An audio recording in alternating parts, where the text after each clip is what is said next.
Bonjour à tous et bienvenue dans 360. Cette semaine, on va revenir sur cette histoire d'Anthropocène que j'ai déjà discutée l'été dernier. Je vous renvoie vers la vidéo sur le sujet, elle est en description. Car voyez-vous, la Commission internationale de la stratigraphie a rendu son verdict. Ça y est. L'objectif était de définir l'Anthropocène en tant que potentiel nouvel étage géologique. Un étage géologique se caractérise par un événement géologique marquant, identifiable sur une bonne partie de la planète, voire sa totalité, et qui permet donc de distinguer cet étage de l'étage précédent. J'abordais un peu plus la question dans la précédente vidéo. L'Anthropocène, c'est cène qui marque un étage et anthro qui désigne les humains et leur lignée. L'Anthropocène correspond donc au moment où l'humanité est devenue une des forces dominantes présidant à l'évolution de la planète, au même titre que la tectonique des plaques, l'activité solaire, les catastrophes naturelles ou encore la photosynthèse des plantes, qui avait en son temps représenté une terrible catastrophe environnementale. Faut s'en souvenir. Dans le cas de l'Anthropocène, on a proposé différents marqueurs dont nous allons revoir les principaux avant d'aborder la conclusion de la commission. On a envisagé d'utiliser les plastiques. La pollution par les plastiques a conduit à inclure du plastique dans la quasi-totalité des sédiments formés aujourd'hui. Ce matériau aurait pu constituer un marqueur indéniable de l'Anthropocène. Sauf que les plastiques, en se dégradant, forment des microplastiques. Et les microplastiques sont mobiles, très mobiles, même dans les sédiments. Si les plastiques marquent la seconde moitié du XXe, l'infiltration des eaux de pluie a contaminé les sédiments sous-jacents jusqu'au XVIe siècle et il n'y a pas de raison que ça s'arrête. Donc, le plastique ne satisfait pas nos critères, puisqu'il ne parvient pas à marquer un point précis dans la sédimentation. Il nous faut des marqueurs plus stables dans le temps. Les retombées radioactives des armes nucléaires ont créé un niveau de sédiment sensiblement plus radioactif que la normale sur l'ensemble de la planète et pendant 50 ans. La radioactivité est donc un marqueur précis qui permettrait de fixer le début de l'Anthropocène au milieu du XXe siècle. Mais un marqueur de l'Anthropocène se doit d'être le premier marqueur de l'Anthropocène, le premier moment où l'humanité a commencé à affecter son environnement d'une manière aussi intense. La dernière révolution industrielle a été la première période de l'histoire où les cendres de l'industrie ont recouvert presque toute la planète, s'enregistrant dans les dépôts sédimentaires. Ce niveau de cendres marque aussi le début du changement climatique actuel et placerait donc l'Anthropocène au milieu du XIXe siècle. Mais le bon marqueur ne doit pas juste être ancien, il doit être le premier marqueur. Et l'un des marqueurs les plus répandus est dû à l'agriculture. Les sols travaillés pour l'agriculture ont une structuration unique comme on n'en avait jamais vu dans l'histoire de la Terre. Il faut dire qu'on a retourné les sédiments de surface. L'agriculture se développe à partir de moins 12 000 avant Jésus-Christ. Elle peut apparaître, puis disparaître, puis réapparaître. Certaines régions ne la développeront que dans le dernier millénaire, donc c'est indéniablement un marqueur planétaire de l'influence d'Homo sapiens sur les environnements, mais c'est un très mauvais marqueur stratigraphique.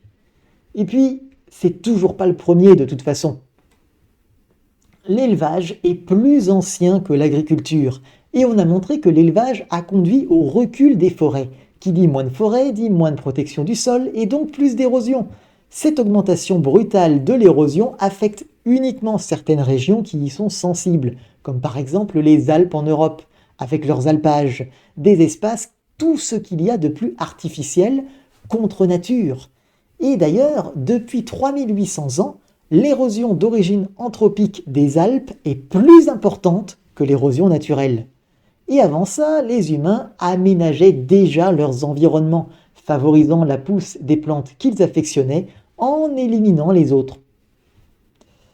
Si on cumule tous nos candidats marqueurs du début de l'Anthropocène, on en conclut que cet étage devrait débuter quelque part entre aujourd'hui et il y a bien plus de 14 000 ans. Ce n'est pas la définition d'un phénomène marquant l'entrée dans un nouvel âge géologique. C'est pourquoi la Commission a proposé de plutôt définir l'Anthropocène comme un événement. Dans l'histoire de la Terre, un événement est un ensemble de perturbations environnementales qui peuvent s'étirer sur des durées très variables, traverser les étages géologiques et partagent une origine commune. L'un des grands événements qui ont façonné notre monde a d'ailleurs lui aussi été causé par le vivant. Il s'agit de la grande oxygénation.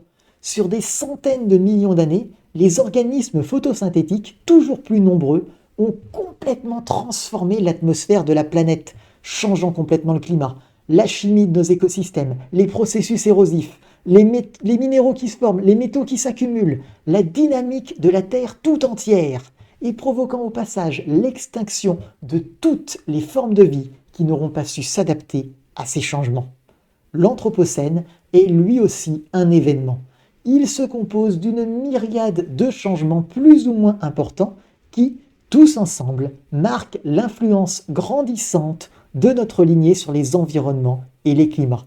L'humanité transforme les déserts en plaines, accélère l'érosion des montagnes, transforme les sols, crée de nouveaux types de sédiments, accélère l'évolution des écosystèmes. Et aujourd'hui, elle est même bien partie pour mettre fin en quelques siècles seulement à une ère glaciaire qui avait mis des millions d'années à se mettre en place. Voilà pourquoi la Commission internationale de la stratigraphie a refusé de donner à l'Anthropocène le statut d'un état géologique et de plutôt le considérer comme un événement géologique, ce qui, au final, lui donne une importance encore plus grande et insiste davantage sur le fait que l'humanité, et j'insiste bien, on parle de l'humanité, pas des humains pris individuellement, l'humanité, depuis des millénaires, est devenue une des forces de la nature, capable d'infléchir la direction de l'évolution de la planète. Cela ne veut pas dire que nous serions sortis de la nature. Bon nombre des forces qui influent cette planète font partie de la planète et sont donc influencées elles aussi par toutes les autres forces qui influent sur la planète. Dire que l'humanité est une force de la nature, contrairement à ce que certains s'imaginent, ce n'est pas vouloir séparer l'humain et la nature. Ou alors, il faudrait considérer que les formes de vie photosynthétiques ou les grands troupeaux de sauropodes du Mésozoïque sont eux aussi séparés de la nature. Alors, pour la seconde fois de cette série, permettez-moi, pour le meilleur et pour le pire, de vous souhaiter la bienvenue dans l'Anthropocène. Et sur ce, je vous dis à une prochaine fois et d'ici là, puisse votre esprit demeurer vif et votre curiosité dénuée de toute limite.